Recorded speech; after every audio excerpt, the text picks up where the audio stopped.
Hey everybody, it's Jason Blaha here, and I thought I would sit down and do one of these videos for you guys and gals. Let me get a sip of my water first. Get my radio voice going and let's talk about this. And yeah, this is a call out to all of these people who have promoted these. That would include Greg Doucette, that would include Derek for more plates, more dates. Anybody who is selling SARMS is a complete charlatan, a complete con artist, and I'm going to explain to you guys why. If it were not for these social media influencers pushing this stuff, nobody, literally nobody would use it. Okay? They are inferior to the real deal in every way possible. Now you get people who are like, but no, I mean, I'm taking them because they're popular, because these guys have said they work. And I saw that years ago. I remember even with Konevsky, who was using enormous amounts of stuff. It said, look, these are for whatever little jimmies, and then Doucette jumped in and said, well, I use them, and am I a little jimmy? So right there, you already know Greg was going to try to make money off of this nonsense.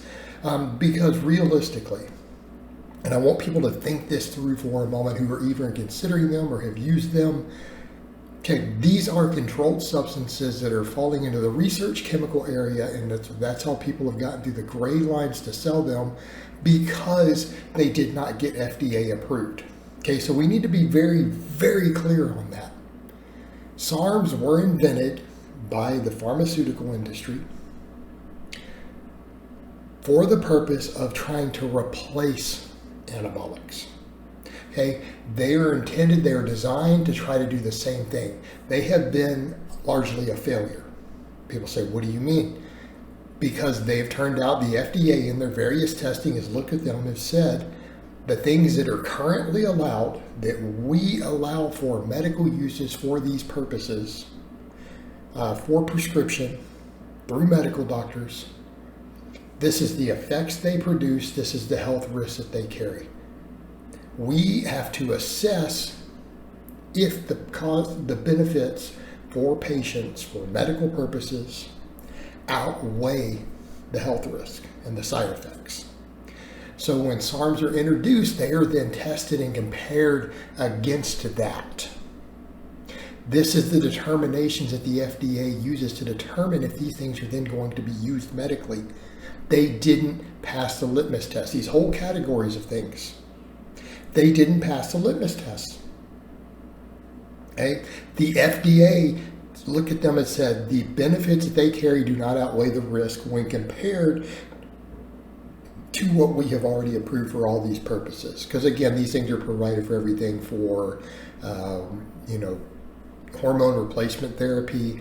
They're used for anemia. They're used for muscle wasting diseases. They're used for bone density and stuff after bone cancer treatment. They're used for HIV, for burn victims, all these other things, childhood anemia, right? These are the medical uses. The FDA has looked at all of this and said, this is why we allow these substances to legally exist, okay? It's why we allow it. SARMs were unable to compare. In other words, they still carried risks, they still carried side effects. The idea when they designed them was, hey, selective androgen receptor modulators. Let's try to bind to the androgen receptor, just like anabolics do, just like testosterone does. But let's see if we can not do other stuff that creates negative side effects. Well, it turns out they do. They carry the same side effects. They just oftentimes don't have the same potency. So again, the FDA's ruling, when compared to the things that are already being used, like nandrolone, which is known as DECA, Anavar, all these things that are medically used already for these purposes, the SARMs did not compete. They didn't compare. They said they're just not good enough in comparison to what we have. So essentially, in terms of benefit versus risk and health effects and side effects, they're worse than anabolics. Therefore, they didn't get put into those category prescriptions, and they've fallen into gray areas of research chemicals that have allowed a lot of companies to sell them technically, but you're not supposed to take them for personal use. Again, some loopholes in the law have allowed that. So then kids are buying it, and then people say, well, but at least it's legal. Well, it's not really legal. No, it's not really legal. Okay? People are buying them under legal loopholes, but their use, the way that people are using them, isn't legal. You're still not natty. Okay? And that's the other thing. You're not natty. And they still have side effects. So less muscle growth and just as many side effects. This is a garbage product. And then they cost more. Look at the price tag on these things. So these people who are selling this stuff, think of all the people who you've seen pimp and sell these things, all these influencers. You're like, oh yeah, they're great. They all use the real deal and have admittedly used the real deal. Some of them have been claiming, oh, I've gone over to this. You know that they haven't. Okay?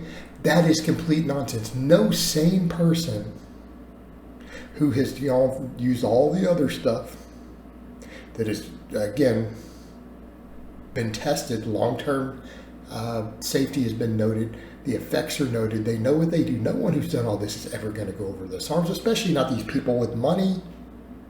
These people all have good money. They're not going to do that. They're lying. So yes, I'm just going to flat out call Greg, I'm going to call out Derek and anyone else who's doing this. They're a liar. This is not really what they use. They're selling this crap to a bunch of naive kids who are going to suffer health side effects, and they're still going to get less gains from it, and they're going to pay more money. These things are overpriced on top of it. It's like their marketing strategy should be SARMS. They're almost as good as steroids, but they cost more.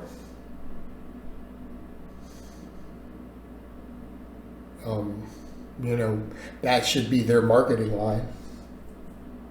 That would be honest marketing. So these people are all con artists. They're charlatans. They're ripping people off. And they're liars. They are not really using these things. They're not using them. And if they are, they're only dabbling and mixing it with their other stuff. Dabbling just for personal experimentation purposes. They know better. They've looked at the findings of the FDA. They know this. These are not stupid people. Right? And if it were not for these influencers pimping and pushing and promoting them, nobody would be doing it. And they're doing it right here on these platforms. Making their videos, doing it, selling these things, selling this garbage. Okay? And if they weren't doing it, they wouldn't even be on the radar. No one would care. No one would be using them. Absolutely ludicrous. And they need to be called out on it.